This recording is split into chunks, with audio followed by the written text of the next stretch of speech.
Greetings all, Frog here, Let's Play some GeoGuessr. Of course, we're listening to the music of Europa Universalis 4 and Crusader Kings 2. You can pick that music up on Steam or at ParadoxPlaza.com. Check it out. The games are definitely worth it as well. Thanks again to Paradox for allowing YouTubers to use their music as backgrounds. Ginger ale today, of course. Challenge has been accepted. This is Nio 117. We often make comments when we're playing GeoGuessr, especially when I'm doing some of Nighties or Lanson's challenges that, you know, it's all about the experience. It's the beauty of the place that we're looking for, not anything else. And so Nio then came around and said, well, here's one with the less fortunate places. So that's what we're doing. Less fortunate places on Earth. And this looks less fortunate. I mean, this to me looks like a war-torn kind of area. Whether it is now or not, it looks like it was at some point. I mean, that's like blast damage. I mean, come on. I am a little concerned. We have Twilight fans here? Really? I mean, that seems rough. Alright. Graffiti doesn't mean anything to me. People look definitely mistrustful of the Google card, I'll tell you that much. We're not happy that Google was here indexing. But at the same time, I mean, it looks like things are okay now-ish. I don't know. Hi, Kevin. We have, you know, people playing in the streets. There are at least some cars that are okay. Salazani? Don Bosca?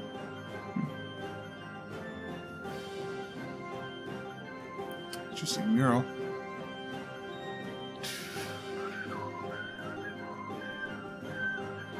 This is probably one of my favorite EU4 tracks. It's called The Stonemasons. It's fantastic. I'm telling you, Andreas Voldetoft just wrote some fantastic music for these. I assume we're in Europe. It kind of looks like Eastern Europe. I mean, possibly the Ukraine? Other parts that have seen significant fighting in Europe. Oh, soccer pitch there, that's good. Improv pitch. Other parts that have seen fighting. The former Yugoslavia. I mean, Bosnia-Herzegovina and there's the Czech Republic and Slovakia. All those regions around there, there's been plenty of struggle over the last few evers. Whoa, let's talk about this for a second. Go back here. Alright, see what that looks like. You see all that? Gone.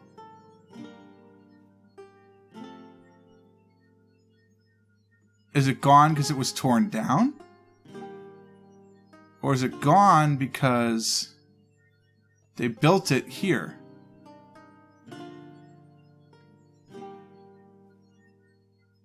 I think that, I mean, that looks brand new. New service. So I think they added it. This is an older picture. I find that to be very interesting. Orsa something.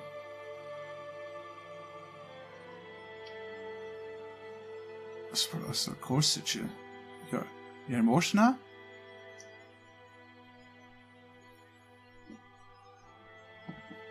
Nabitok. Oh, here it is again. So it's just not in that one shot of the intersection, but it's all here now. That is so interesting to me.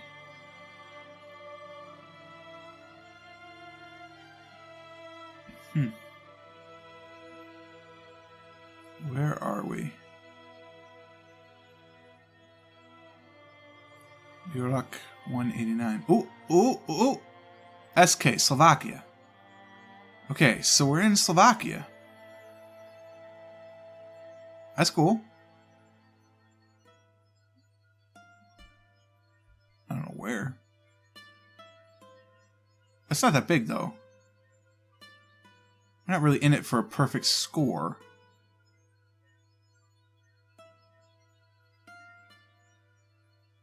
I don't think I'm going to be able to find like what city it's in or anything like that. So I'll be happy. Where's Slovakia? There it is. I should know. Where's Slovakia? Maybe it's where Czechoslovakia was? Okay. Let's just say...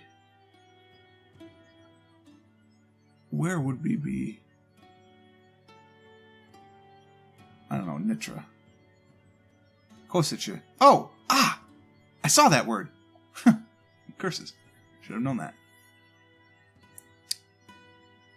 That was the name of the town. Maybe I should have spent some more time looking for the town. I'm cracking my neck here, by the way, is what's going on. So I'm talking weird. I just had that little moment. Still hurts. Okay, urban blight. But yet, still some well-maintained homes. But you could tell, I mean, this is, now again, it might be Detroit, I don't know, but it's similar, it's typical of Detroit. So I'm going to talk about Detroit because I have that in my experience, right? So what happens is that there is a city, and you can tell based on how all these homes are spread out, they all looked like this. Every street looked like that. There was probably an alley that went down here, but there were these houses like that on every street. And then people move out, the gentrification of the urban and suburban areas, if you will, and people leave. And what happens at that point, and there are no front plates, so this could very well be Detroit.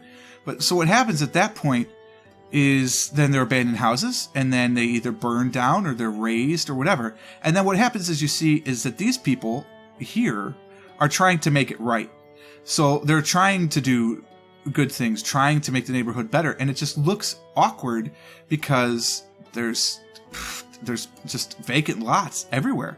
And this is what Detroit looks like. I mean, I don't know if this is Detroit, but it's what Detroit looks like, and it's horrible because it used to be such a great city, and frankly, it still is a great city.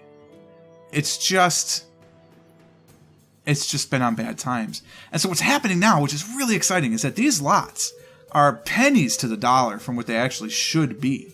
So what you get is an opportunity, Holcomb probably. You get this opportunity to get land on the cheap, and you can put houses in. What you have to be careful is you just find the right neighborhood, right? Like this neighborhood where we are right now, I would feel perfectly comfortable buying a house and building property here. 100% comfortable. And what you could do is even try and make... Is that Charlevoix? And try and make this... No, it's too small to be Charlevoix. It is Charlevoix. Where is Charlevoix a one-way street? So this is Detroit. Unless there's another Charlevoix somewhere else. I mean, there's this town of Charlevoix, but I don't know if there... And that is Charlevoix, by the way.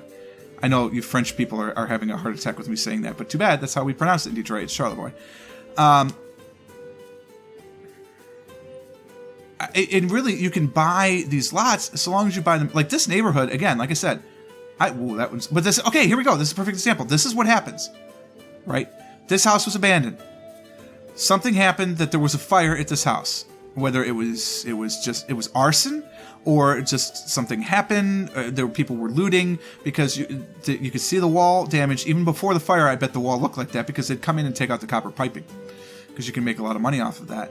So this is what happens. They tear it down and you're left with this, right? So what you do is you come into these neighborhoods, and again, this neighborhood is actually kind of okay.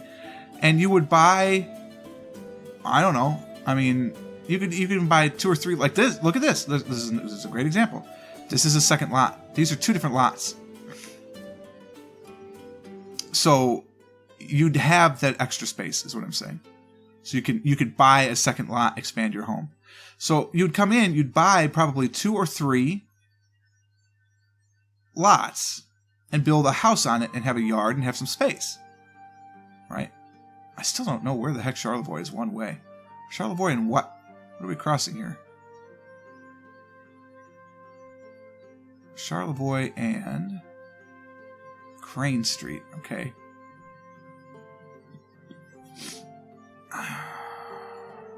And so this is what you get. Perfectly well-maintained home next to urban blight. So these people that live on these perfect streets, we'll go down this one just so you can see what's going on. Like this neighborhood is fine. for the most part. This neighborhood is A-okay. Like, you could move in here. Yes, some of the there's bars on some of them, right? Because they're not perfect yet. But the possibility, and we're going to go back to Charlevoix because that's actually a bigger street in Detroit. The possibility that you have is almost limitless.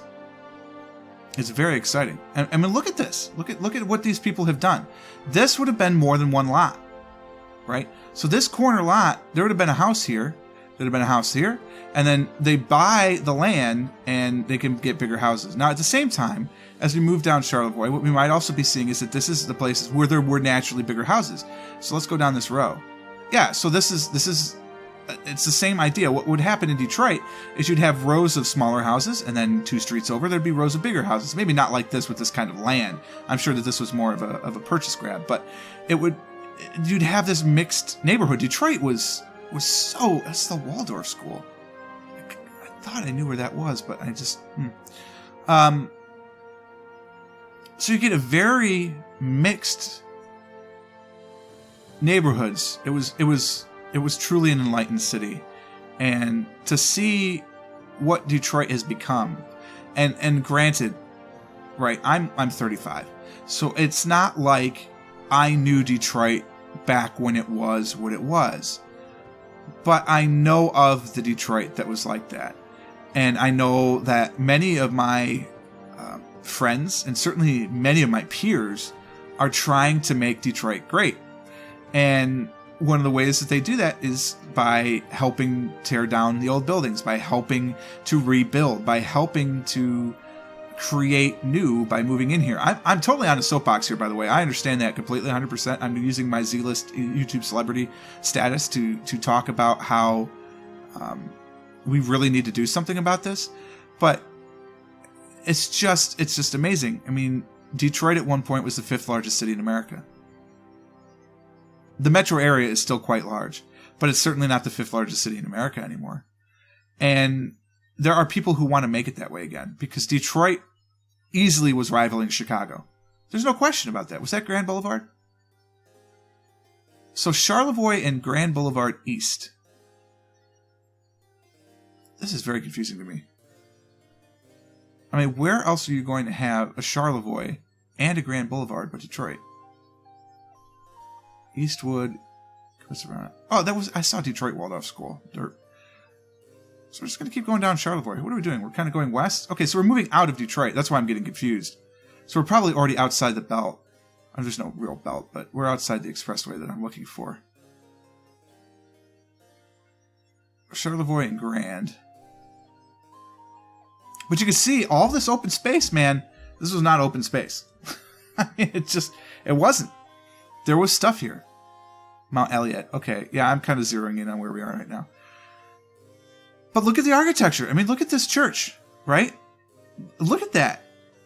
There were places built that supported it, that looked like that were appropriate to that kind of architecture, and the city was thriving.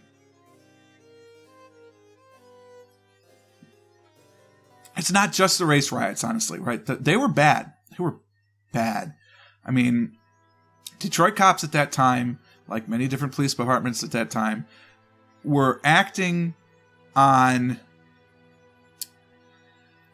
sort of the prevailing knowledge of that time. Because I'm not going to go cop bashing here, because frankly, the police force is necessary. It's a good thing. It does many positive things. And it's just that in that instance, things went wrong. There was a raid where probably there might not have needed to necessarily be one. And what happened? Is this John R? Is that what I saw? Oh, we'll move down this way. We'll find out. What happened is it sparked a riot. And it's never been the same. And my mother tells stories about the riots. She was a kid when they happened. She was like 8 or 9 years old. Oh, it's just Campo. And Werner. Werner Avenue! Cheers. I'm drinking one right now. She tells stories of it, and her parents, my grandparents, packed off her and her brothers, and I believe her sister was born by then. She'd have been really, really young, though. And they packed them off, and they went up to A family, like I think it was their aunt or something, had a house on Lake Michigan. So they went up to the lake to get away from the riots, and my grandfather stayed in the house with a shotgun and was ready to defend the house. Never fired a gun in his life. Not till the day, I mean, not ever. Thankfully. But he was ready. The riot stopped a half a mile from their house. I mean, it's just, it's so crazy to think about all of that history and what happened here. And here I am. I mean, we're 15 minutes into the video. Sorry, Nayo, I'm stealing your video for the purposes of talking about urban development. And I'll tell you right now, if there was a job for us in Detroit, we would move back to Detroit and we would build a house. 100%. One, because we'd be by my family, because my family is still up in Detroit. But because we honestly believe in the restructure and the rebirth of Detroit. We want to be a part of it. There's Grand Boulevard again. But I mean, look at these neighborhoods, right?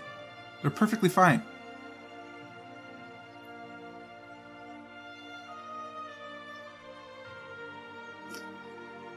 Anyway, we're not over there. We're over here. If you want to talk about that, feel free to start a conversation in the comments. All right, so Grand Boulevard crosses the lodge, like here-ish, doesn't it? This is the lodge. Grand. Where is Grand? There's McNichols. Okay, I haven't driven in Detroit in a while. I'm gonna get confused. Nope, Southfield is way too far. So the Lodge Freeway comes down here. Grand Boulevard crosses. There it is. There's West Grand. There's East Grand. Okay. Grand Boulevard goes around the Hamtramck Assembly Street, or plant rather. Sorry, and then just Red Street. Harper. Yep. Here's East Grand continuing on this side. Dougal. Come on, Charlevoix.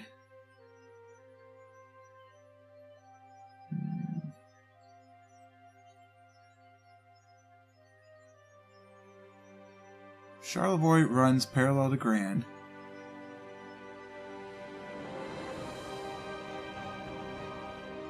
There's Joseph Campo. We were on that for a while, were we not? There's Charlevoix. Okay. That's right, it does run parallel. Mount Elliott. That's crazy. My grandparents are buried here. Let's go back to the start, because I don't remember exactly where we were. We were on like an alley. So we were on Kolb, that's right. Kolb at Holcomb? Well, this isn't Holcomb, this is Crane. But we could figure that out. Charlevoix comes this way. There's Grand Boulevard again. So it crosses it too, which is crazy. We did not cross Van Dyke. I guess I don't remember crossing Grand Dyke. Maybe we crossed Grand Dyke. There's Kolb. We must have crossed Van Dyke and I just missed it. There's Kolb and Holcomb. There's Kolb and Crane. We were right in here. I mean, look at the size of this city. This is all the city of Detroit, right? I mean, man. It'll come back. You're going to dock me 3 points? After I gave you all of that history, you're going to dock me 3 points, GeoGuessr? It's very rude.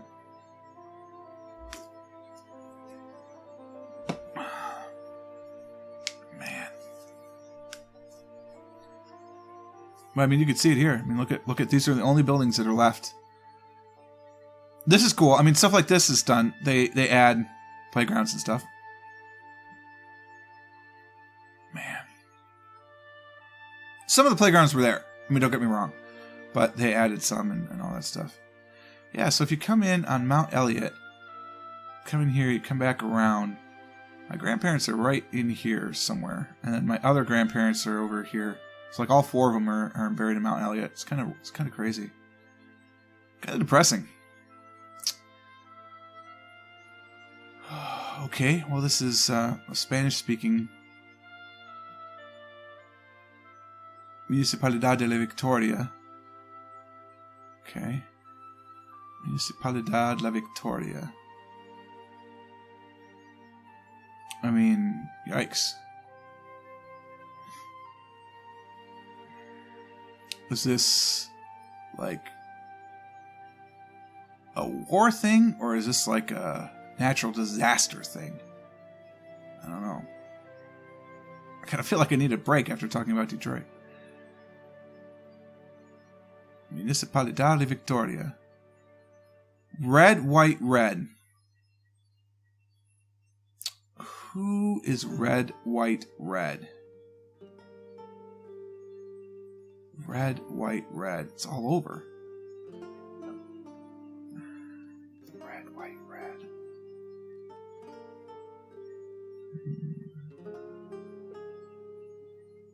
Sector 16. When did the Hunger Games start? Municipalidad de Lima.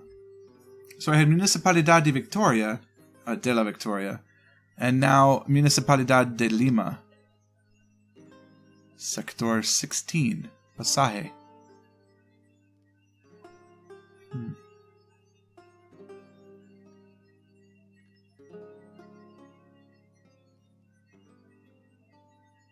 Interesting. That's also Lima. Is red, white, red Peru?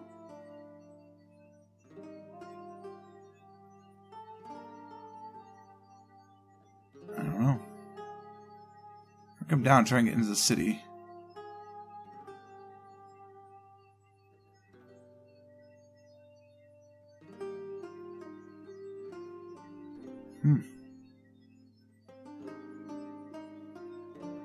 I don't know what else to say about this other than, There's rickshaws everywhere. Not many functioning cars to speak of. Are they rickshaws if they're motorized? Probably. A lot of dogs. What do you know about dogs? Which naturally makes me think, what do I know about diamonds?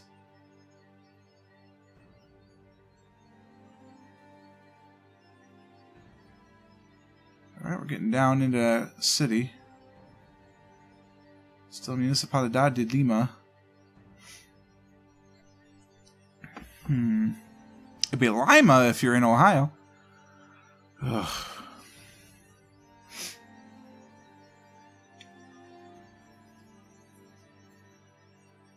Yeah, Asamblea de Dios del Perú.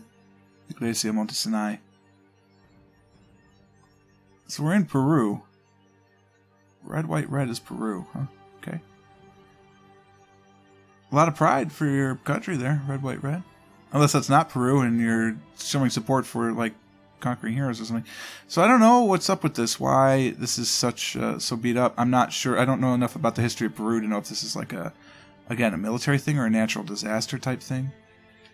So we're in Lima. Other like Los Ingenieros.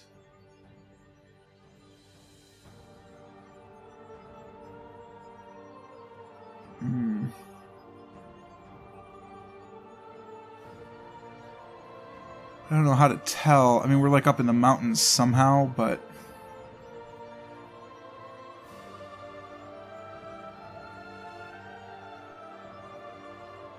there's no no numbered, hey, this is your number, you know. Nothing really said anything like that. Oh, La Victoria. That was a place.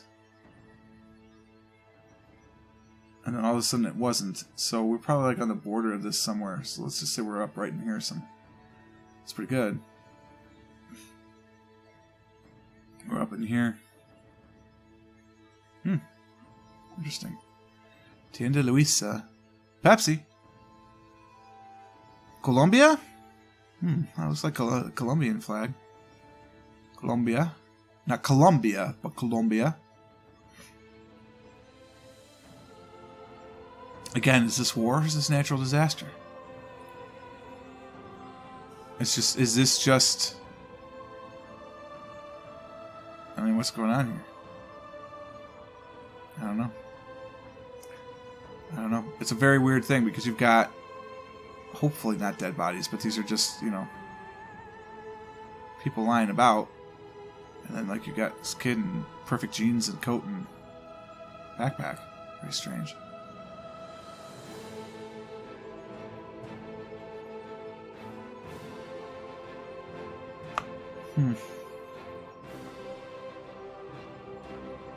Now, granted, I've lived quite the sheltered life. Not really. I mean, I'm exposed to a lot, but not personally. So I just don't know the history. Obviously, you talk about Detroit, I'm all about it. I know about the downfall of Detroit. I know what the bad neighborhoods are. I know why they're that way. I know where to go, where not to go, all of this stuff. But we talk about other countries. Like, I don't know why this part of Colombia looks like this. I don't know. Is it because of a natural disaster? Where is Colombia? It's over here. Can you get hurricanes coming through Colombia? Maybe. I don't know. Was there some sort of war with Venezuela? Maybe. I don't know. Is there some sort of, like, insurrection? Maybe. I don't know. I should. I mean, it's just another example where Americans don't know current events outside of our country very well. I know quite a bit about Europe because we're Eurocentric when we're not dealing with our own business. But I can't tell you much about what happened in South America. I also can't tell you much about where we are in Colombia. Assuming that flag wasn't a red herring. I don't think it was, though. I'll take a guess. We'll just say we're somewhere outside of Bogota. Or Bogota. Yeah, we are. We're somewhere inside Bogota, as it is. Alright, round number 5. This is probably going to be the toughest one we've got. Jabalani Truck Shop. Maybe not, because that's English. Clare Estate Development Community Care Center. Sizia Senekale Izangani. Okay, yeah, alright. This probably says the same thing. East something district.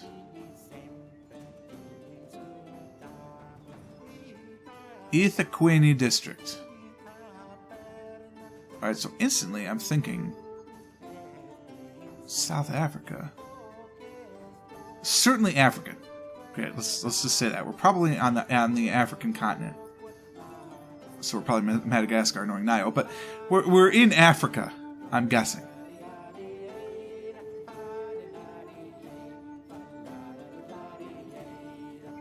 English influence, though, so probably not Madagascar. That's French influence. We are driving on the left. And this is a national road, so... The M19. The N2. I didn't think South Africa used M roads. N2. And there's the 1. Where's the 2? There's the 3. There's the 4. There's the 2. Okay, so there's the 2. M19.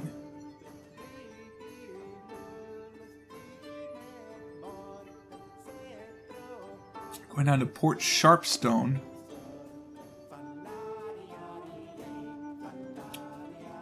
Which I don't see anywhere. There it is, Port Shepstone. Okay. So we're going north to Port Shepstone. We're looking for M19 and M21. Whoa. There's the 2.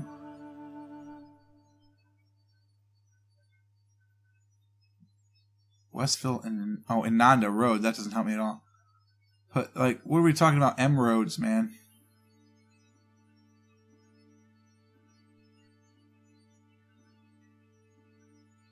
I don't see any roads that say M.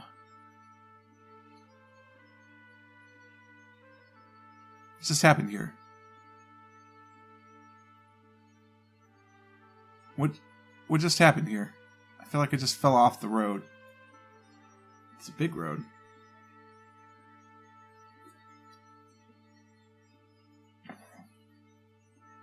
Now I feel like we're actually in here, heading towards Port Shepstone. Nope. We're actually heading south. Oh, there's Westville right there. I get it. We're going northward towards the 2, and then coming on to the 2. and coming down. Or I just got the directions wrong. That happens too. So this challenge was the lesser appreciated places in the world. And I think you really hit it on the head too. And it's not like these are horrible places. They're just lesser appreciated. So there it is. Thank you, Nio, for sending in that challenge. It was definitely different than what we've been doing recently and allowed me to stand on my soapbox for like 15 minutes. So thank you for that. If you'd like to create your own GeoGuessr challenges, please do so. To do that, you go to geosetter.com. That's GeoSettr.com. You put in your 5 locations. It gives you a link. That link is sent to me by you on Facebook or YouTube, and then I will add you to the schedule, and we will play your challenge on the air. I hope you enjoyed this one. If you did, click the like button. Consider subscribing to the channel to stay updated to everything as it happens. And until next time, cheers.